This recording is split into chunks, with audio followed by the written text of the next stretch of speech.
علیکم ورحمۃ اللہ وبرکاتہ۔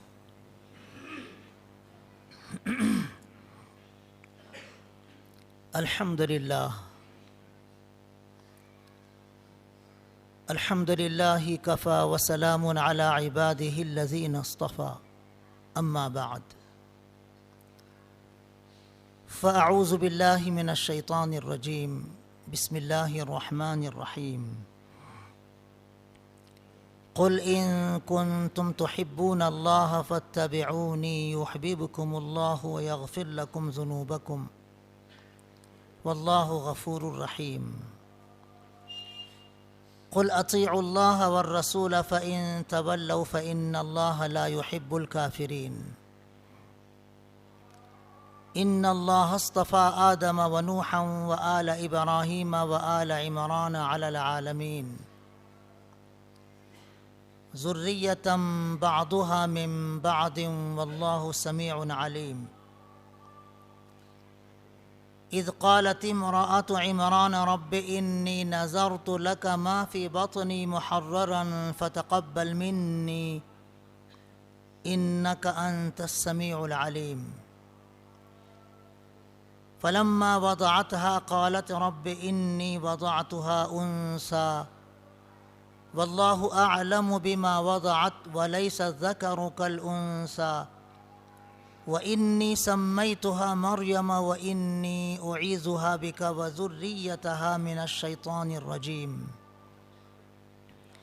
فتقبلها ربها بقبول حسن وأنبتها نباتا حسنا وكفلها زكريا كلما دخل عليها زكريا المحراب وجد عندها رزقا قال يا مريم أنى لك هذا قالت هو من عند الله إن الله يرزق من يشاء بغير حساب۔ هنالك دعا زكريا ربه قال رب هب لي من لدنك ذرية طيبة إنك سميع الدعاء۔ فنادته الملائكة وهو قائم يصلي في المحراب أن الله يبشرك بيحيى مصدقا بكلمة من الله وسيدا وحصورا ونبيا من الصالحين۔ قال رب أنى يكون لي غلام وقد بلغني الكبر وامرأتي عاقر قال كذلك الله يفعل ما يشاء۔ قال رب اجعل لي آية قال آيتك ألا تكلم الناس 3 أيام إلا رمزا واذكر ربك كثيرا وسبح بالعشي والإبكار۔ محترم بھائیو، بزرگو، دوستو، یہ تیسرے پارے کا 12واں رکوع ہے۔ اس رکوع کی پہلی آیت میں اللہ نے اتباع رسول صلی اللہ علیہ وسلم پر بہت ہی قیمتی اور بہت ہی جامع آیت ہمیں عطا فرمائی ہے۔ پھر اس کے بعد اطاعت خداوندی اور اطاعت رسول کی الگ سے پھر اللہ نے اور تاکیداً ہمیں ایک آیت مزید عطا فرمائی ہے، اور اس کے بعد سے پھر واقعات کا سلسلہ شروع ہوا ہے۔ حضرت مریم علیہ السلام اپنی والدہ کے پیٹ میں تھیں، انہوں نے اللہ سے نذر مانی کہ جو کچھ بھی اللہ مجھے عطا فرمائے گا میں اسے اللہ کے دین کے لیے وقف کر دوں گی۔ ان کی تمنا تھی کہ لڑکا پیدا ہو، لیکن پیدا ہو گئی لڑکی۔ اللہ نے اسے قبول فرما کر حضرت مریم علیہ السلام کو بچپن ہی میں ایسا تقوی، طہارت، پاکیزگی اور بزرگی عطا فرمائی کہ جو اپنی مثال آپ ہے۔ ان کی بزرگی اور ان کی کرامتوں کو دیکھ کر حضرت زکریہ علیہ السلام، جو حضرت مریم علیہ السلام کے خالو بھی لگتے تھے رشتے سے، اور کفالت بھی وہی کر رہے تھے، بچی کی کرامت دیکھ کر حضرت زکریہ علیہ السلام جو اب تک لاولد تھے، ان کے دل میں تمنا پیدا ہوئی کہ جب اللہ اس بچی کو بے موسم پھل دے سکتا ہے، رزق دے سکتا ہے بغیر اسباب کے، تو مجھے بڑھاپے میں اولاد کیوں نہیں دے گا۔ انہوں نے دعا مانگی اور اللہ نے ان کی دعا بھی قبول فرمائی، اور ان کو بھی حضرت یحییٰ علیہ السلام جیسے مثالی بیٹے کی خوشخبری سنائی۔ یہ واقعہ اللہ نے پھر اس رکوع میں بیان فرمایا ہے، اور اس کے بعد والے رکوع میں بھی حضرت مریم علیہ السلام ہی سے متعلق واقعات ہیں۔ ترجمہ سنیے۔ اے محمد صلی اللہ علیہ وسلم، آپ لوگوں سے کہہ دیجئے کہ اگر تم اللہ سے محبت رکھتے ہو تو میری پیروی کرو، میرے نقش قدم پر چلو، تب اللہ تم سے محبت کرے گا اور تمہارے گناہوں کو تمہارے لیے معاف کر دے گا، اور اللہ گناہوں کو بہت زیادہ معاف کرنے والا بے انتہا مہربان ہے۔ آپ یہ بھی کہہ دیجئے گا کہ اللہ اور اس کے رسول صلی اللہ علیہ وسلم کی اطاعت کرو، اور اگر وہ منہ موڑتے ہیں، اطاعت نہیں کرتے ہیں، تو انہیں بتا دو کہ اللہ کافروں سے محبت کرتا ہی نہیں ہے۔ بے شک اللہ نے آدم علیہ السلام کو، نوح علیہ السلام کو، اور آل ابراہیم اور آل عمران کو تمام جہانوں پر فضیلت بخشی، منتخب فرما لیا۔ یہ سب ایک ہی سلسلے کے لوگ ہیں، ایک دوسرے کی نسل میں پیدا ہوتے رہے۔ اللہ سب کچھ سننے والا، سب کچھ جاننے والا ہے۔ یاد کرو اس وقت کو جب عمران کی بیوی نے اللہ سے کہا تھا، اے میرے پروردگار، میں نے نذر مانی ہے آپ کے لیے کہ جو بھی میرے پیٹ میں بچہ ہے یہ میں آپ کے دین کے لیے وقف کر دوں گی، آپ میری جانب سے اسے قبول فرما لیجئے، بے شک آپ ہی دعاؤں کے سننے والے اور سب کچھ جاننے والے ہیں۔ مگر جب ان کے یہاں پیدائش ہوئی تو لڑکی پیدا ہوئی، تو کہنے لگی کہ یہاں تو میرے یہاں بچی پیدا ہو گئی، حالانکہ اللہ کو تو خوب معلوم تھا کہ کیا پیدا ہوا ہے۔ کہنے لگے، اے میرے پروردگار، مجھے تو لڑکی پیدا ہو گئی، اور لڑکا لڑکی کی طرح نہیں ہوا کرتا ہے، بہرحال میں نے اس لڑکی کا نام مریم رکھا ہے، اور اے اللہ، میں آپ کی پناہ میں دیتی ہوں، آپ کی حفاظت میں دیتی ہوں اس لڑکی کو بھی، اس کی آئندہ نسل کو بھی، مردود شیطان کے فتنے سے حفاظت کے لیے۔ ان کے پروردگار نے اس بچی کو بخوشی قبول فرمایا، اور بہت عمدہ طریقے سے اس کی نشو و نما کرائی، اور ان کی کفالت اور ذمہ داری حضرت زکریہ علیہ السلام کو عطا فرمائی۔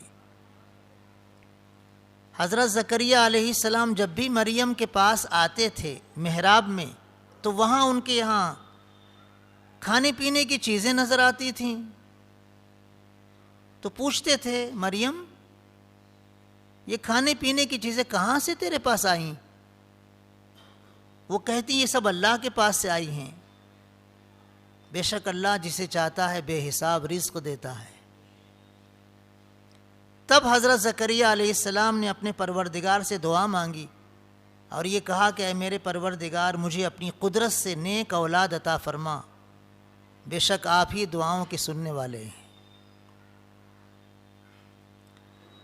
زکریہ علیہ السلام محراب میں نماز پڑھ رہے تھے کھڑے ہو کر، اور فرشتوں نے انہیں ندا دے کر کہا کہ اے زکریہ، اللہ تمہیں یحییٰ جیسے بیٹے کی خوشخبری دے رہا ہے جو اللہ کے فرمان کی تصدیق کرنے والا بن کر آئے گا۔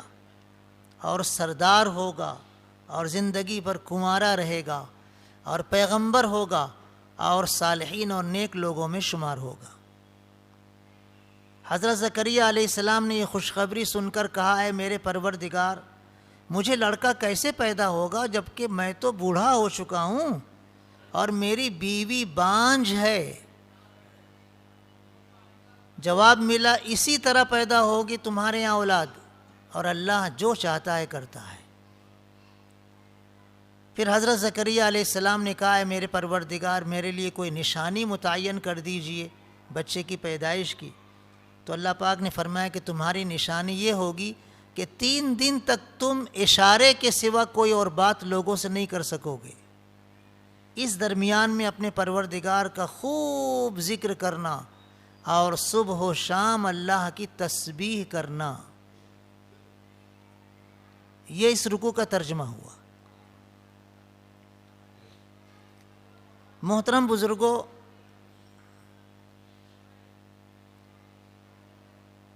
ہم جب تک حضور اکرم صلی اللہ علیہ وسلم کی اطاعت نہیں کریں گے، جب تک آپ کے نقش قدم پر چلیں گے نہیں، جب تک آپ کی مانیں گے نہیں، تب تک اللہ ہمیں محبت سے کبھی بھی نوازے گا نہیں۔ اور جب اللہ محبت نہیں کرے گا تو ہم کہیں کے نہیں رہیں گے، نہ دنیا کے نہ آخرت کے۔ یہودیوں کو یہ ناز تھا، عیسائیوں کو یہ غرور تھا کہ ہم اللہ کے محبوب ہیں، اللہ کے چہیتے ہیں۔ اور بھی بہت سارے لوگ یہ دعویٰ کرتے ہیں کہ اللہ کے ہم محبوب ہیں، محبوب سبحانی، ہم اللہ کے محبوب ہیں۔ تو اللہ کی محبت کب تمہیں ملے گی؟ خوب اچھی طرح کان کھول کر سن لو۔ اللہ پاک نے اپنے محبوب پیغمبر صلی اللہ علیہ وسلم کو حکم دے کر کہا، قل، اے محمد صلی اللہ علیہ وسلم، آپ لوگوں سے کہہ دو کہ جب تک میری پیروی نہیں کرو گے، جب تک میرے نقش قدم پر نہیں چلو گے، جب تک میری اطاعت نہیں کرو گے، جب تک میرا کہنا نہیں مانو گے، تب تک اللہ تم سے محبت کرے گا ہی نہیں، اور تمہارے گناہوں کو بھی معاف نہیں کرے گا۔ میری پیروی کرو تو اللہ تمہارے گناہوں کو معاف کر دے گا، تم سے محبت بھی کرے گا، اور اللہ بہت زیادہ گناہوں کو بخشنے والا بے انتہا مہربان ہے۔ انسان کی فطرت ہے منمانی زندگی گزارنا، وہ کسی کا پابند رہنا نہیں چاہتا، جو من میں آئے وہ کرنا چاہتا ہے۔ نہیں، ہم تو حضور اکرم صلی اللہ علیہ وسلم کے غلام ہیں، ہم آزاد نہیں ہیں۔ ہماری زندگی کا ہر شعبہ حضور اکرم صلی اللہ علیہ وسلم کی ہدایتوں اور آپ کی تعلیمات کا محتاج ہے۔ ایک قدم ہم آگے نہیں بڑھ سکتے حضور اکرم صلی اللہ علیہ وسلم کی پیروی کے بغیر۔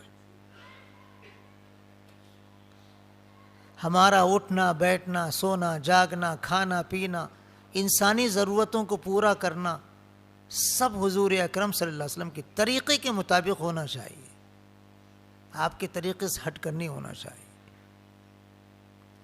پھر اللہ پاک نے دوبارہ فرمایا کہ اللہ اس کے رسول کی اطاعت کرو، آپ دوبارہ کہہ دیجئے، اور اگر یہ نہیں اطاعت کریں گے تو ان کو یہ بھی بول دو کہ اللہ کافروں سے محبت نہیں کرتا۔ اللہ کے رسول صلی اللہ علیہ وسلم کی اطاعت نہیں کرو گے تو کفر تک پہنچ جاؤ گے، اور پھر اللہ کے محبوب تو ہو ہی نہیں سکتے۔ اس تمہید کے بعد پھر اللہ پاک نے حضرت آدم علیہ السلام اور حضرت نوح علیہ السلام اور حضرت ابراہیم علیہ السلام کی اولاد اور عمران، یہ حضرت موسیٰ اور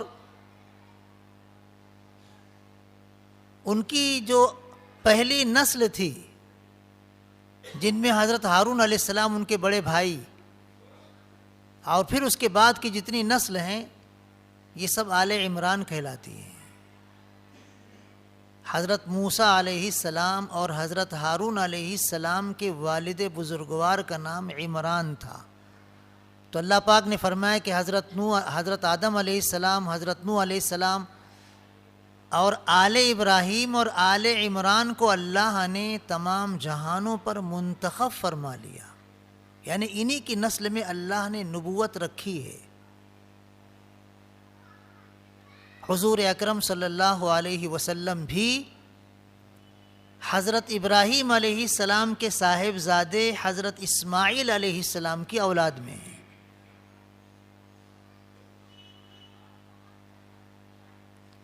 اس میں ایک جملہ اللہ پاک نے بہت قیمتی ارشاد فرمایا ہے، ذریۃ بعضھا من بعض. یہ سارے کے سارے انبیاء کرام علیہم الصلاۃ والسلام ایک دوسرے کی نسل میں پیدا ہوئے ہیں، ایک ہی سلسلے کے لوگ تھے. یہ جملہ اللہ پاک نے اس لیے بیان فرمایا ہے کہ یہ جو واقعات اب یہاں سے بیان ہوں گے، ایک وفد آیا تھا عیسائیوں کی حکومت نجران سے. اس زمانے میں حضور اکرم صلی اللہ علیہ وسلم کے مبارک عہد میں یمن اور حجاز کے درمیان ایک بستی تھی نجران، یہ عیسائیوں کی بستی تھی. جب اللہ پاک نے حضور اکرم صلی اللہ علیہ وسلم کو مکہ فتح فرما دیا تو سارے عرب کے لوگوں کو سمجھ میں آ گیا کہ اب حضور اکرم صلی اللہ علیہ وسلم کی پیروی کرنا ضروری ہے. یا تو ہم ایمان لے آئیں،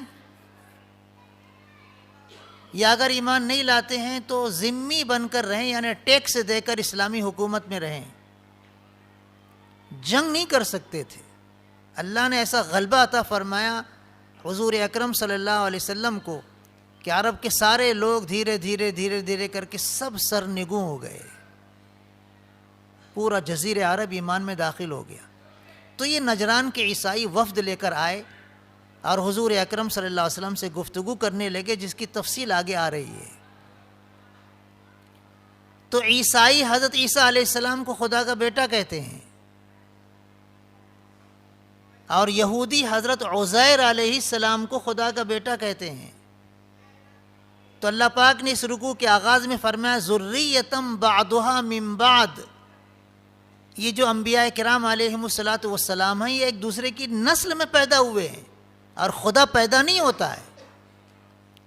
اگر تم ان کو معبود سمجھ رہے ہو، عبادت میں ان کا کچھ حصہ سمجھ رہے ہو، خدا کا بیٹا کہہ رہے ہو، تو تمہاری بھول ہے. خدا کسی سے پیدا تھوڑی ہوتا ہے. یہ تو ایک دوسرے کی اولاد ہیں. حضرت عیسیٰ علیہ السلام حضرت مریم علیہ السلام کی اولاد ہیں، حضرت یحییٰ علیہ السلام حضرت زکریہ علیہ السلام کی اولاد ہیں. جتنے انبیاء کرام علیہم الصلاۃ والسلام ہیں وہ کسی نہ کسی کے اولاد ہیں.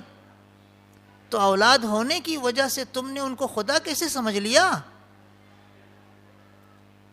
اور اگر حضرت عیسیٰ علیہ السلام کی ولادت عجیب انداز میں ہوئی ہے، عام طریقے سے ہٹ کر، بغیر باپ کے، اس وجہ سے تم نے ان کو خدا کا بیٹا سمجھ لیا ہے، تو یہ بھی تمہاری بھول ہے. کیونکہ حضرت عیسیٰ علیہ السلام کی ولادت سے 6 مہینہ پہلے ہی حضرت یحییٰ علیہ السلام کی پیدائش بھی عجیب انداز میں ہوئی ہے، اسباب ظاہرہ کے بالکل خلاف.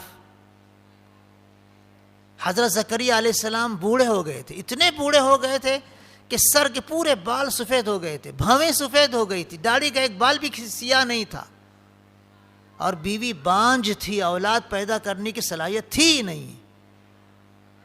تو اللہ نے ان کو اس بڑھاپے کی حالت میں لڑکے کی خوشخبری سنائی اور لڑکا عطا فرمایا. تو وہ بھی تو ایک عجوبہ تھے، ان کو خدا کیوں نہیں مانتے ہو؟ یہ اللہ پاک نے گویا آئندہ آنے والی گفتگو کی تمہید کے طور پر عیسائیوں اور یہودیوں کو تنبیہ فرمائی ہے کہ یہ انبیاء کرام علیہم الصلاۃ والسلام اللہ کے بندے ہیں، اللہ کے رسول ہیں، خدائی میں ان کا کوئی حصہ نہیں ہے. اس کے بعد پھر اللہ پاک نے حضرت مریم علیہ السلام کی والدہ کی یہ نیکی بیان فرمائی ہے جو عورتوں کے پیش نظر رہنی چاہیے اور باپ کے پیش نظر بھی رہنا چاہیے. حضرت مریم اپنی ماں کے پیٹ میں تھیں اور ان کے والد عمران کا انتقال ہو گیا تھا. ان کے والد کا نام بھی عمران تھا. ان کا انتقال ہو چکا تھا. اب اس خاتون نے اللہ سے دعا مانگی کہ اللہ آپ جو بھی مجھے عطا فرما دیں گے اولاد، وہ میں اپنی ذات کے لیے اس کو استعمال نہیں کروں گی، وہ صرف آپ کے دین کے لیے وقف رہے گا، آپ کے دین کا کام کرے گا، میرا کچھ کام میں اس سے لوں گی نہیں.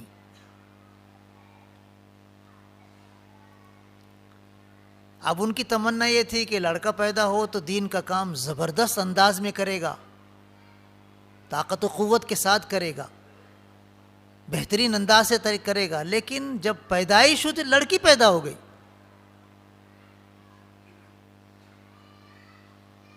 تو ان کو احساس ہوا کہ لڑکی کیا کام کرے گی دین کا. لیکن بہرحال نذر مان چکی تھیں کہ میرے پروردگار جو بھی آپ دیں گے میں آپ کے دین کے لیے اسے وقف کر دوں گی. تو اس بچی کو پھر انہوں نے اس وقت کے جو مذہبی پیشوا تھے، جن میں سر فہرست حضرت زکریا علیہ السلام تھے، جو اس بچی کے خالو بھی لگتے تھے اور اس وقت کے پیغمبر بھی تھے. اب یہ بچی کوئی معمولی باپ کی بچی نہیں تھی. ان کے والد حضرت عمران رحمت اللہ علیہ یہ بیت المقدس کے امام تھے.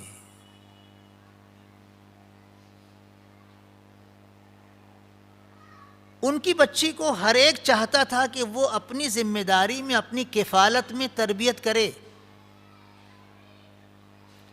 جب ماں نے کہا کہ یہ بچی میں نے اللہ کے دین کے لیے وقف کر دی ہے، میں آپ کو اپنے کام میں اس کو استعمال نہیں کروں گی، اب تم اس کو سنبھالو، اس کی پرورش کرو، اس کو اللہ کے دین کے لیے استعمال کرو.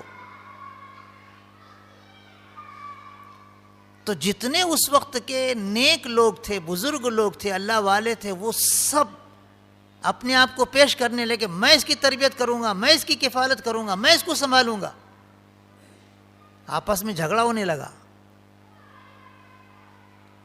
تو ایک عجیب و غریب انداز میں یہ طے ہوا کہ قرآن اندازی کر لیں، جس کے حق میں قرآن اندازی ہوگی اس کو بچی کی تربیت کا حق ملے گا.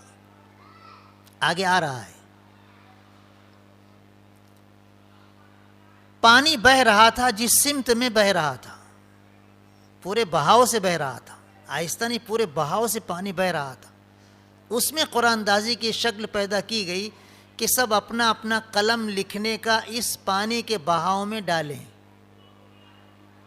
جس کا قلم پانی کے بہاؤ میں بہہ جائے گا اس کو بچی کی کفالت کا حق نہیں ملے گا، اور جس کا قلم پانی کے بہاؤ میں بہے گا نہیں بلکہ اور اوپر چڑھے گا اس کو اس بچی کی کفالت کا حق ملے گا.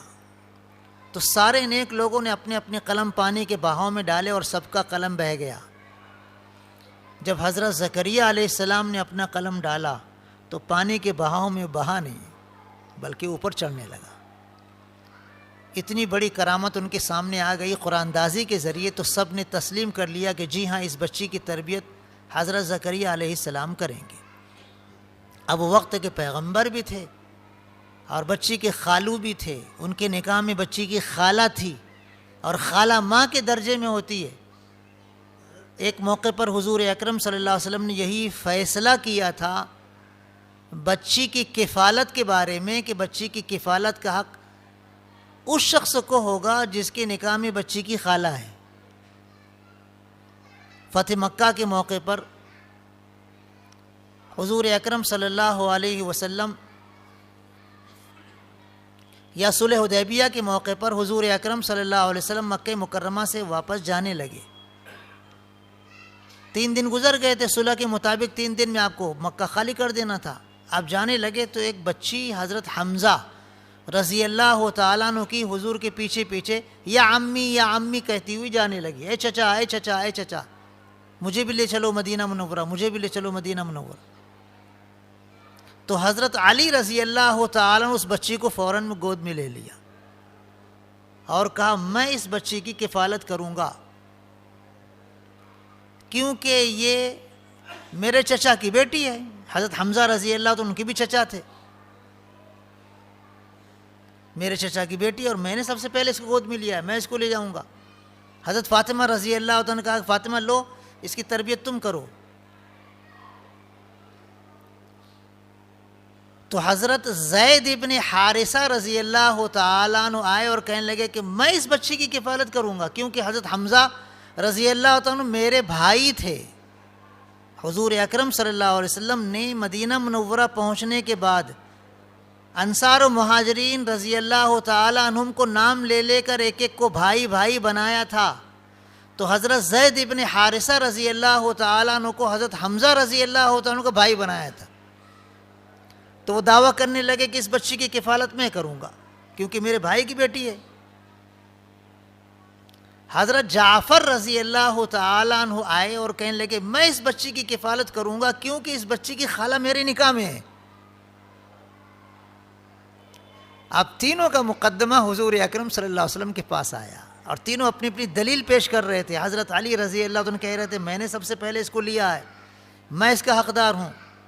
حضرت زید ابن حارثہ رضی اللہ عنہ کہنے لگے کہ میرے بھائی ہیں حضرت حمزہ رضی اللہ عنہ، حضور نے بھائی بنایا تھا، میں اس کو لوں گا، بچی کو میری ذمہ داری میں رہے گی، میں اس کا حقدار ہوں۔ اور حضرت جعفر رضی اللہ عنہ نے کہا کہ اللہ کے رسول اس بچی کو میں سنبھالوں گا کیونکہ اس کی خالہ میرے نکاح میں ہے۔ تو حضور اکرم صلی اللہ علیہ وسلم نے یہی فیصلہ فرمایا الخالۃ بمنزلۃ الام او کما قال، کہ خالہ ماں کے درجے میں ہوتی ہے، اسی کو زیادہ حق تربیت کرنے کا۔ تو حضرت جعفر رضی اللہ تعالیٰ عنہ کو آپ نے دے دیا کہ بچی کو تم سنبھالو۔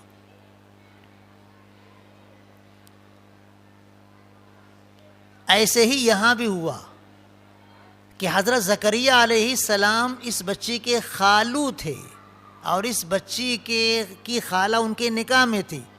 تو یہ اور ایک ترجیح کی بات ہو گئی کہ بچی ہمارے گھر رہے گی، اور قرآن اندازی سے بھی ثابت ہو گیا کہ وہی اس کے ذمہ دار ہیں، تو وہ پرورش کرنے لگے۔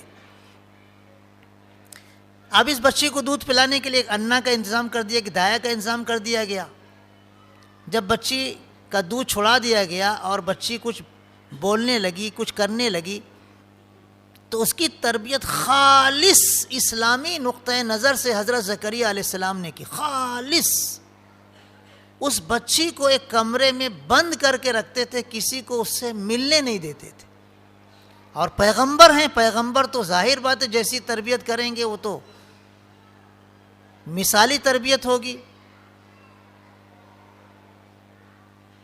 بچی پرورش پائی ہے اللہ کے گھر میں، دینی ماحول میں، پیغمبر علیہ الصلاۃ والسلام کی تربیت میں پرورش پائی۔ اللہ پاک نے فرمایا کہ جب اس کی ماں نے کہا کہ اے پروردگار میرے ہاں تو بچی پیدا ہو گئی، لڑکا لڑکی کی طرح نہیں ہوا کرتا ہے، تو میں نے نذر مانی تھی اسے قبول فرما لیجئے۔ تو اللہ پاک نے فرمایا فَتَقَبَّلَهَا رَبُّهَا بِقَبُولٍ حَسَنٍ، ان کے پروردگار نے اس بچی کو بخوشی قبول فرمایا۔ ایک لڑکا دین کی خدمت کرنے کے لیے جیسے ہمارے یہاں مقبول ہوتا ہے، اس سے بھی زیادہ خوشی کے ساتھ اس بچی کو قبولیت دی گئی اور اللہ نے اسے قبول فرما لیا کہ ٹھیک ہے دین کا کام یہ کرے گی۔ تو کیا واقعی اللہ نے اس کو دین کی خدمت کے لیے قبول فرمایا کہ بچی دن رات اللہ کی عبادت، دن رات اللہ کا ذکر، دن رات اللہ ہی کی باتیں کرتی بڑی ہوئی۔ تو حضرت زکریہ علیہ السلام ایک چیز محسوس کرتے تھے کہ جب بھی تالا کھول کر کمرے میں آتے تھے، بچی کے پاس کھانے پینے کی چیزیں وہ ہوتی تھی جو پورے مارکیٹ میں نہیں ہوتی تھی، کہیں نہیں ہوتی تھی۔ ایک مرتبہ ہو گیا، دو مرتبہ ہو گیا، بار بار یہی کرامت۔ تو پوچھ لیا بیٹی یہ کہاں سے تمہارے پاس رزق آتا ہے؟ میں تو بند کر کے جاتا ہوں، کوئی تو اندر آ ہی نہیں سکتا میرے علاوہ، پھر رزق کہاں سے آتا ہے؟ اس بچی نے کہا من عند اللہ، یہ اللہ کے پاس سے آتا ہے۔ اب بے موسم پھل اور بغیر اسباب کے روزی اللہ اس بچی کو دے رہا ہے، تو فوراً ذہن میں پیغمبر وقت کی یہ بات آئی کہ بے موسم پھل دینے والا قادر مطلق خدا، بغیر اسباب کے رزق دینے والا قادر مطلق خدا، یقیناً مجھے بھی بڑھاپے میں اولاد دے گا۔ حالانکہ پیغمبر کو تو اللہ کی قدرت پر سب سے زیادہ یقین ہوتا ہے، لیکن اس یقین میں اور زیادہ پختگی پیدا ہو گئی بچی کی اس کرامت کو دیکھ کر، اور دعا مانگی، رب ہب لی من لدنک ذریۃ طیبہ، اے میرے پروردگار اپنی قدرت سے، اپنے پاس سے مجھے نیک اولاد عطا فرما۔ آپ ہی دعاؤں کے سننے والے۔ اللہ پاک نے دعا سن لی۔ حضرت زکریا علیہ السلام محراب میں کھڑے ہو کر نماز پڑھ رہے تھے، اور فرشتوں نے ندا دے کر کہا، اے زکریا، اللہ تمہیں تمہارے بیٹے یحییٰ کے ذریعے خوشخبری دے رہا ہے، اور وہ یحییٰ کیسا بیٹا ہوگا؟ وہ پیغمبر ہوگا، وہ صالحین میں سے ہوگا، وہ سردار ہوگا، وہ حصور یعنی زندگی بھر کنوارا رہے گا۔ انبیاء کرام علیہم الصلاۃ والسلام میں تنہا یہی پیغمبر ہیں حضرت یحییٰ علیہ السلام جو زندگی بھر کنوارے رہے، ان کی شادی نہیں ہوئی۔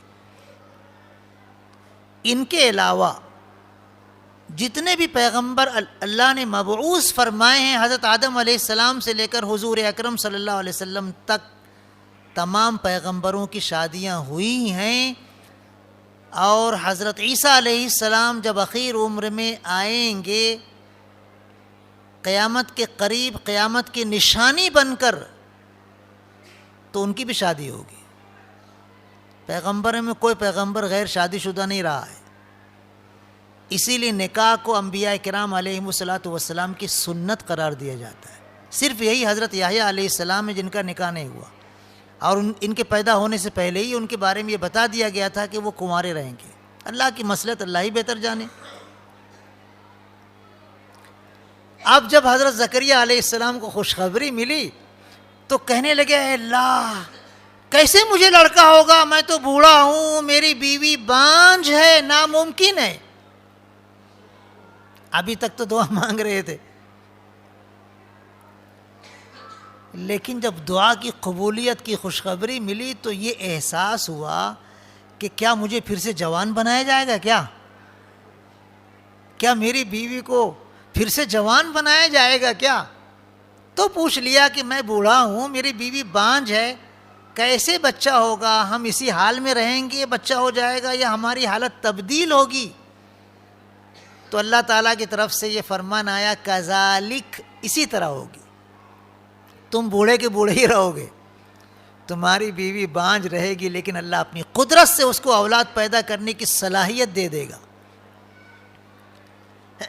اب جب یقیناً یہ بات طے ہو گئی کہ اسی حال میں اولاد ہوگی بڑھاپے میں، تو پھر پوچھنے لگے کب ہوگی؟ کوئی علامت بتا دیجیے نا، کوئی نشانی بتا دیجیے نا، جلدی ہوگی جلدی ہوگی۔ تو اللہ نے فرمایا کہ اس کی نشانی یہ ہے کہ پیدائش سے 3 دن پہلے تک تم بول نہیں پاؤ گے، صرف اشارے سے بولو گے، زبان تمہاری بند کر دی جائے گی، لیکن اس درمیان اپنے پروردگار کا ذکر کرتے رہنا، صبح و شام اللہ کی تسبیح کرتے رہنا۔ تو جب پیدائش کے آثار پیدا ہوئے، نشانات ظاہر ہوئے، تو حضرت زکریا علیہ السلام بولنا بند کر دیے اور لوگوں کو اشارے سے تلقین کرنے لگے، اللہ کی عبادت کرو، اللہ کی اطاعت کرو، نماز کا اہتمام کرو، اور خوب اللہ کا ذکر کرتے تھے، اور اللہ نے پھر ان کو ایسا مثالی بیٹا عطا فرمایا۔ یہ واقعہ اللہ نے یہاں بیان فرمایا۔ اب اس واقعے میں محترم بزرگوں ہمارے لیے کچھ عبرت کے مقامات ہیں۔ پہلی بات تو یہ ہے کہ لڑکی کی اگر پیدائش ہو تو اس کو کوئی عیب نہیں سمجھنا چاہیے۔ حضرت مریم کی والدہ بچی کی پیدائش پر تھوڑا سا پزمردہ ہو گئی تھیں، لیکن اللہ نے اس بچی کو بھی قبول فرمایا، اور ایسی شان سے قبول فرمایا کہ دنیا کی کوئی عورت اس شان کی ہے ہی نہیں۔ حضور اکرم صلی اللہ علیہ وسلم نے ارشاد فرمایا کہ مردوں میں تو بہت سے کامل ہوئے ہیں، عورتوں میں چند عورتیں کامل ہوئی ہیں، جن میں سر فہرست آپ نے نام لیا حضرت مریم کا علیہ السلام۔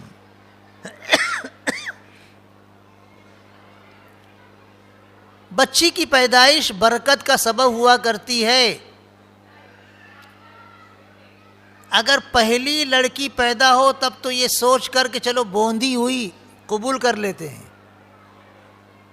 لیکن ایک کے بعد دوسری بھی، دوسرے کے بعد تیسری بھی، تیسری کے بعد چوتھی بھی اگر لڑکی ہوتی چلی جائے تو تھوڑا سا ماں کو بھی احساس ہوتا ہے، باپ کو بھی احساس ہوتا ہے۔ یہ احساس نہیں ہونا چاہیے۔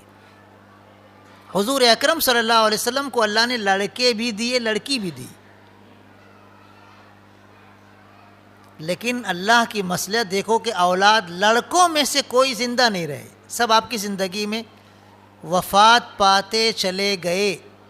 لڑکوں میں کوئی بھی حضور اکرم صلی اللہ علیہ وسلم کی زندگی میں باحیات نہیں رہے، سب وفات پا گئے، لڑکیاں زندہ رہیں،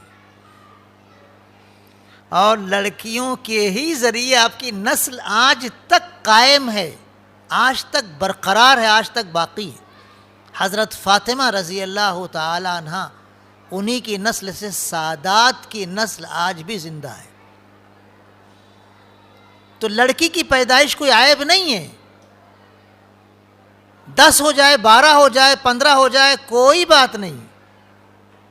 لڑکی کی پیدائش انشاءاللہ برکت کا سبب ہوگی، اور حضور اکرم صلی اللہ علیہ وسلم نے لڑکوں کی پرورش پر کوئی خوشخبری سنائی نہیں ہے۔ 2 لڑکیوں کی پرورش پر آپ نے فرمایا کہ 2 بہنیں ہوں یا 2 بیٹیاں ہوں، ان کی اگر کوئی پرورش کرتا ہے، بڑے سلیقے سے ان کی تربیت کرتا ہے، ان کو اچھی طرح پالتا ہے، پوستا ہے، ان کی ضرورتوں کو پورا کرتا ہے، تو وہ میرے ساتھ جنت میں قریب رہے گا، جنت میں قریب رہے گا۔ اس لیے لڑکیوں کی پیدائش کو نہ ماں، نہ باپ، نہ دادا، نہ دادی، نہ نانا، نہ نانی کوئی برا نہ سمجھیں، بلکہ اسے اللہ کی ایک دولت اور نعمت سمجھ کے قبول کر لیں۔ دوسری بات یہ کہ اپنی اولاد کو اللہ کے دین کے لیے وقف کرنے کا جذبہ ہر مسلمان میں ہونا چاہیے۔ ہماری اولاد لڑکی ہو کہ لڑکا ہو، نیت یہ ہونی چاہیے کہ ہماری اولاد اللہ کے دین کے لیے وقف ہے، یہ دین کا کام کریں گی اولاد، دنیا جہاں تک ضرورت ہے ٹھیک ہے، کوئی بات نہیں، اس کے بغیر تو زندگی گزارنا ناممکن ہے، لیکن ذہن میں نیت یہی ہو کہ ہماری اولاد دین کی خدمت کرنے والی، دین پر محنت کرنے والی، دین کا جھنڈا بلند کرنے والی ہوگی۔ حضرت سلیمان علیہ السلام کی دعا بخاری شریف میں ذکر کی گئی ہے۔ حضرت سلیمان علیہ السلام نے یہ دعا کی تھی، پہلی شریعتوں میں جائز تھا، 100 بیویاں تھیں ان کی، حضرت سلیمان علیہ السلام نے دعا مانگی کہ میں اپنی 100 بیویوں سے صحبت کروں گا، اور 100 بیویوں سے 100 لڑکے پیدا ہوں گے، اور 100 کے 100 اللہ کی راہ میں جہاد کریں گے۔ جذبہ ہوتا ہے ماں باپ کے دل میں اپنی اولاد کے بارے میں۔ اب وہ پیغمبر ہیں، انبیاء کرام علیہم الصلاۃ والسلام کے لیے اللہ تعالیٰ وقت میں برکت عطا فرماتا ہے، ہمارے تمہارے لوگوں کی طرح ان کی زندگی نہیں ہوا کرتی ہے۔ حضور اکرم صلی اللہ علیہ وسلم معراج میں تشریف لے گئے اور واپس بھی آ گئے 7 آسمانوں سے، بلکہ اس سے بھی زیادہ بلندی کے بعد، اور رات ہی رہی۔ تو اولاد کے تعلق سے ماں باپ کے دل میں یہ جذبہ ہونا چاہیے کہ ہم اپنی اولاد کو اللہ کے دین کے لیے وقف کریں گے۔ دنیا کی جو ضرورت ہے وہ تو ٹھیک ہے، ہوتی رہے گی انشاءاللہ، اس کی بھی ہم کو کوشش کرنی ہے، لیکن آخرت کا خیال اور دین کا خیال ہمارے بچوں کا، ہماری اولاد کے تعلق سے رہنا چاہیے۔ اسی طرح اس واقعے میں یہ بھی پیغام ہمیں ملتا ہے کہ اگر اولاد نہ ہو تو ڈاکٹری جو علاج ہے وہ ٹھیک ہے کرو، لیکن اللہ سے مانگتے رہو۔ قرآن کریم میں حضرت ابراہیم علیہ السلام کا واقعہ بھی اللہ نے بیان فرمایا. وہ بھی 80 سال کی عمر والے ہو گئے تھے, اولاد نہیں تھی. انہوں نے دعا مانگی, رب ہب لی من الصالحین, اے میرے پروردگار مجھے نیک اولاد عطا فرما. قرآن میں وہ بھی دعا موجود ہے. اللہ نے بیٹا عطا فرمایا حضرت اسماعیل علیہ السلام کی شکل میں. ایک بیوی کو یہ مل گیا, دوسری بھی بیوی تھی, پھر اس سے بھی اللہ نے اولاد کی خوشخبری دی, بلکہ اولاد کی بھی خوشخبری دی, بیٹے کی بھی پوتے کی بھی. تو اولاد اگر کبھی کسی کو نہ ہو تو علاج کرنا اپنی جگہ ہے, لیکن اللہ سے مانگو, اللہ دینے والا ہے. یہ چند عبرت کے مقامات تھے. اللہ پاک ہماری اولاد کو نیک صالح بنائے, ہماری اولاد کو اللہ کے دین کا جھنڈا بلند کرنے والا علم بردار بنائے. اللہ پاک ہم سب کو اپنے دین کے لیے بے انتہا قبول فرمائے. آمین. وآخر دعوانا ان الحمد للہ رب العالمین.